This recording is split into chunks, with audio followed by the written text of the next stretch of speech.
Science কিন্তু দিছে arts. আমি কালকে কীভাবে পরীক্ষা দেবো যদি আমার সাবজেক্ট চেঞ্জ হয়ে যায়? আমি স্যারের কাছে আসতে তাই ঠিক করে দিতেছে না। সায়েন্স আছে, এটা গ্রুপের মধ্যে সায়েন্স দিছে, এডমিটের মধ্যে তার রেজিস্ট্রির মধ্যে আমার আর্টস দিয়ে দিছে। তো পরীক্ষাটা আমি কীভাবে দেবো কালকে? কালকে আমার পরীক্ষা।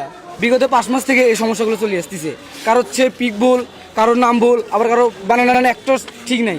আর হচ্ছে আমি সায়েন্সের 1 বছর সায়েন্সে পড়ালেখা করছি, বাট আমার হচ্ছে এখানে অ্যাডমিটে দেওয়া আছে সায়েন্স, আমার হচ্ছে রেজিস্ট্রেশনে দেওয়া আছে হিউম্যানিটিস।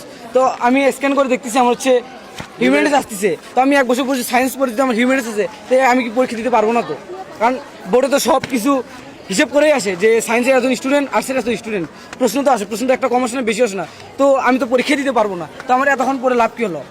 আর স্যার এটা কিছু বোঝাও না, পাগল, এটা যোগ্যতাই নাই। এই মাস্টারে একটা সায়েন্সে মনে করে যদি একটা ছাত্র একটা সঙ্গে বলল হয় পরীক্ষা তো তাই নিবে না, নিবে হলে আরেকজনে অন্য মাস্টার হবে কালির বাজার না ফুলছড়ি।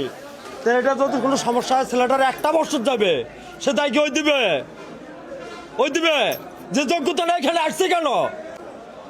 এটা 4 মাস হলে আবার ঠিক করলো না কেন? ছেলেদের ঘুরি দেয় কেন? এটা সমাধান চাই।